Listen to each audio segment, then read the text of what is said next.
गुजरात के राजकोट में भ्रष्टाचार के खिलाफ एक बार फिर से बीजेपी के राज्यसभा सांसद राम मोकारिया सुर्खियों में है। हाल ही में उन्होंने एक भ्रष्ट सरकारी अधिकारी को बेनकाब कर जनता के बीच अपनी सजगता और निष्ठा का परिचय दिया है। ये घटना तब सामने आई जब एक स्थानीय कारोबारी ने सांसद मोकारिया से एक सरकारी अधिकारी द्वारा रिश्वत मांगने की शिकायत की। त्वरित कार्रवाई करते हुए मोकारिया ने न केवल इस रिश्वतखोर अधिकारी का पर्दाफाश किया, बल्कि ये भी सुनिश्चित किया कि कारोबारी को उसका पैसा वापस मिले। ये घटना राजकोट में भ्रष्टाचार के खिलाफ एक मजबूत संदेश देती है, लेकिन साथ ही ये बीजेपी और सरकारी तंत्र में व्याप्त भ्रष्टाचार के मुद्दे पर सवाल भी उठाती है। आज हम इस खबर में इस घटना के विभिन्न पहलुओं और इसके प्रभाव और बीजेपी की स्थिति पर विस्तार से चर्चा करेंगे।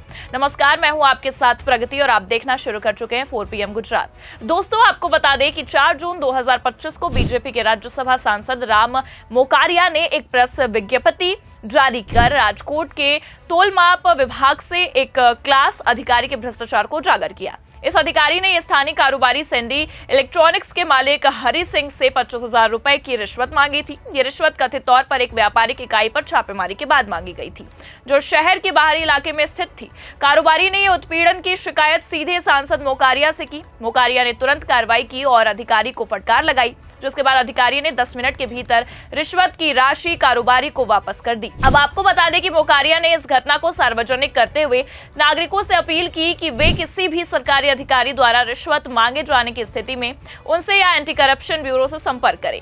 उन्होंने ये भी कहा कि भ्रष्टाचार को बर्दाश्त नहीं करना चाहिए और इसे जड़ से खत्म करने के लिए जनप्रतिनिधियों की जिम्मेदारी है कि वे ऐसे मामलों में सक्रिय भूमिका निभाएं।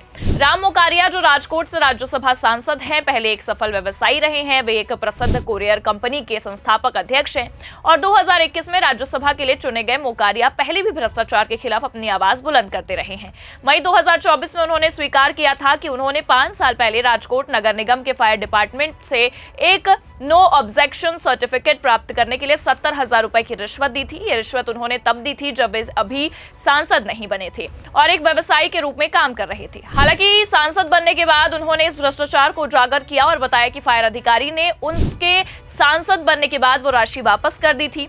मोकारिया ने इस पुरानी घटना का जिक्र करते हुए कहा कि उनका उद्देश्य राजकोट में व्याप्त भ्रष्टाचार को उजागर करना था और उन्होंने ये भी दावा किया कि उन्होंने पिछले 10 वर्षों में राजकोट के टाउन प्लानिंग अधिकारी के भ्रष्टाचार को उजागर करने की कोशिश की है। उनकी ये सक्रियता निश्चित रूप से सराहनीय भी है, लेकिन ये सवाल भी उठता है कि क्या ये भ्रष्टाचार केवल निचले स्तर के अधिकारियों तक ही सीमित है या इसमें उच्च स्तर पर भी संलिप्तता मौजूद है। वहीं ये घटना बीजेपी के लिए एक दोहरी तलवार की तरह है और कहीं ना कहीं हम देखें तो एक और राम मोकारिया की त्वरित कार्रवाई और भ्रष्टाचार के खिलाफ उनकी सक्रियता पार्टी की शून्य सहनशीलता की नीति को मजबूत करती है। बीजेपी ने हमेशा से भ्रष्टाचार के खिलाफ सख्त रुख अपनाने का दावा किया और मोकारिया का ये कदम उस दिशा में एक सकारात्मक उदाहरण है और उन्होंने न केवल कारोबारी को न्याय दिलाया बल्कि भ्रष्टाचार के खिलाफ एक मजबूत संदेश भी दिया है। हालांकि आपको बता दें कि विपक्षी दलों और आलोचकों ने इस घटना को बीजेपी पर हमला करने के अवसर के रूप में देखा है और उनका तर्क है कि अगर बीजेपी शासित राज्य में एक सांसद को स्वयं भ्रष्टाचार का पर्दाफाश करना पड़ रहा है तो ये दर्शाता है कि पार्टी का प्रशासनिक तंत्र कितना कमजोर है। विपक्ष ने सवाल उठाया कि जब बीजेपी के सांसद को ही रिश्वत देने और भ्रष्टाचार का सामना करना पड़ता है तो आम जनता की स्थिति क्या होगी। ये घटना गुजरात में बीजेपी सरकार की कार्यप्रणाली पर सवाल उठाती है, जहां भ्रष्टाचार के मामले बार बार सामने आते हैं। आपको बता दें कि मई 2024 में राजकोट के टीआरपी गेम जोन में हुए भीषण अग्निकांड, जिसमें 27 लोग मारे गए थे, जिस घटना ने भी भ्रष्टाचार के मुद्दे को उजागर किया था। इस हादसे में यह सामने आया था कि गेम जोन बिना फायर एनओसी के संचालित हो रहा है। मोकारिया ने इस हादसे के बाद भी भ्रष्टाचार को उजागर किया था, जिसके बाद 7 अधिकारियों को निलंबित किया गया था। वहीं ये बार बार सामने आने वाली घटना बीजेपी सरकार की निगरानी और जवाबदेही पर भी सवाल उठाती है। राम मोकारिया द्वारा उजागर की गई ये घटना केवल एक छोटा सा उदाहरण है। राम मोकारिया द्वारा उजागर की गई ये घटना केवल एक छोटा सा उदाहरण है। गुजरात में भ्रष्टाचार के कई अन्य मामले भी सामने आए हैं। आपको बता दें कि मार्च 2025 में बीजेपी के ही एक नेता भिखाभाई कालाभाई गोहिल ने पूर्व बीजेपी सांसद दीनू भोगा सोलंकी पर भ्रष्टाचार के आरोप लगाए थे। गोहिल ने प्रधानमंत्री नरेंद्र मोदी को पत्र लिखकर सोलंकी पर भूमि अधिग्रहण और मनी लॉन्ड्रिंग के आरोप लगाए। इसके अलावा मई 2025 में कच्छ के एंटी करप्शन ब्यूरो ने एक कार्यकारी अभियंता को 4 साल पहले रिश्वत लेने के आरोप में बुक किया था।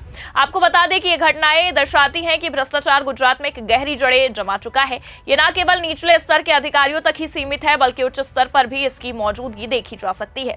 बीजेपी केंद्र और गुजरात में लंबे समय से सत्ता में है, जिसके लिए ये एक चुनौती है कि वो अपने भ्रष्टाचार मुक्त शासन की छवि को बनाए रखे।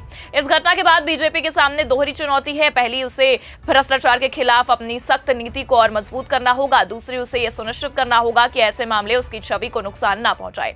राम मोकारिया जैसे नेताओं की सक्रियता निश्चित रूप से पार्टी के लिए एक सकारात्मक संदेश है, लेकिन साथ ही यह भी जरूरी है कि सकारात्मक भ्रष्टाचार को सरकार रोकने के लिए और प्रभावी कदम भी उठाए। बीजेपी ने हाल के वर्षों में भ्रष्टाचार के खिलाफ कई कदम उठाए हैं, जैसे कि एंटी करप्शन ब्यूरो की सक्रियता और सख्त कानूनी कार्रवाई।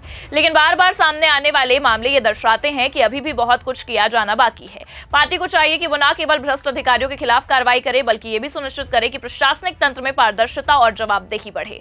आपको बता दें कि राम मोकारिया द्वारा राजकोट में भ्रष्टाचार का पर्दाफाश एक सराहनीय कदम है, जो दर्शाता है कि जनप्रतिनिधि जनता की समस्याओं के प्रति कितने संवेदनशील हो सकते हैं।